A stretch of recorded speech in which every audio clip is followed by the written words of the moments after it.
Bonjour et bienvenue chez EcoCampers. On se retrouve aujourd'hui pour une nouvelle vidéo tuto qui vous explique le fonctionnement simplement et efficacement de nos véhicules aménagés.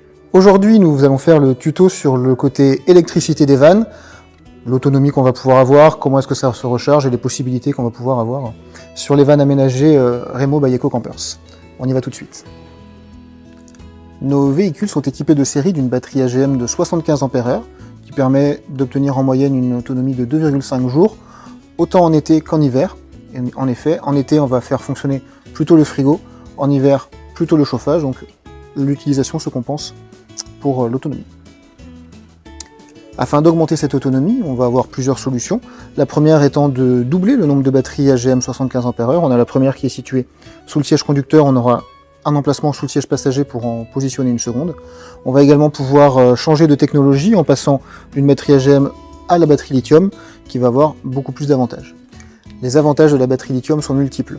Le premier étant bien entendu le niveau d'énergie disponible sur une batterie lithium qui atteint presque 100%, alors que sur une batterie AGM on avoisinera à peu près les 50%. Donc une batterie lithium de 100 ampères sera bien plus efficace qu'une batterie AGM de 100 ampères par exemple. Le second avantage du lithium sera le temps de recharge. Une batterie lithium se rechargera beaucoup plus vite qu'une batterie AGM. Mais comment donc recharger ces batteries secondaires? Alors il y a plusieurs solutions qui existent. La première étant recharger via l'alternateur. Bien entendu, toutes nos batteries sont équipées d'un coupleur séparateur qui permet de recharger la batterie via l'alternateur moteur, comme la batterie moteur en fin de compte, et de séparer vraiment les deux circuits, c'est-à-dire que la batterie moteur, elle ne servira qu'au fonctionnement du véhicule, la batterie secondaire au fonctionnement de la partie aménagement. Donc l'alternateur va pouvoir recharger la batterie secondaire en roulant, tout simplement. On va également pouvoir recharger cette batterie via un câble qui est situé sous le capot avant. Donc là, tout simplement, vous vous branchez sur le secteur avec votre véhicule. Vous allez avoir donc la recharge qui va se faire via le chargeur 220 volts.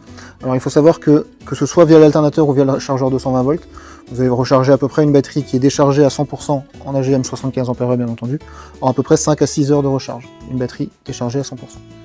Une autre solution pour la recharge de votre batterie secondaire se situe sur le toit du véhicule via un panneau solaire. Ce panneau solaire donc, va être connecté à un chargeur et à un régulateur MPPT qui lui va gérer directement la charge de la batterie secondaire. Alors il faut savoir qu'un panneau solaire en condition optimale pourra recharger environ à 5 à 6 ampères heure au maximum, donc ce qui est 3 fois moins efficace qu'un alternateur ou directement via le chargeur 220. Mais ça permet d'avoir une solution supplémentaire lorsqu'on est en totale autonomie, en pleine nature notamment. Pour la protection électrique du véhicule, celui-ci est équipé d'un disjoncteur différentiel directement derrière le siège conducteur. Celui-ci permet d'isoler le véhicule en cas de problème sur le réseau.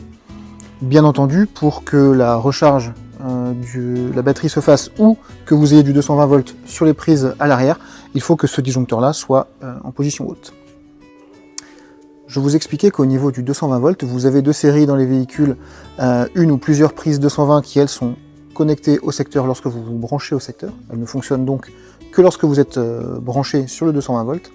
On a une seconde solution pour avoir du 220 volts en autonomie cette fois-ci.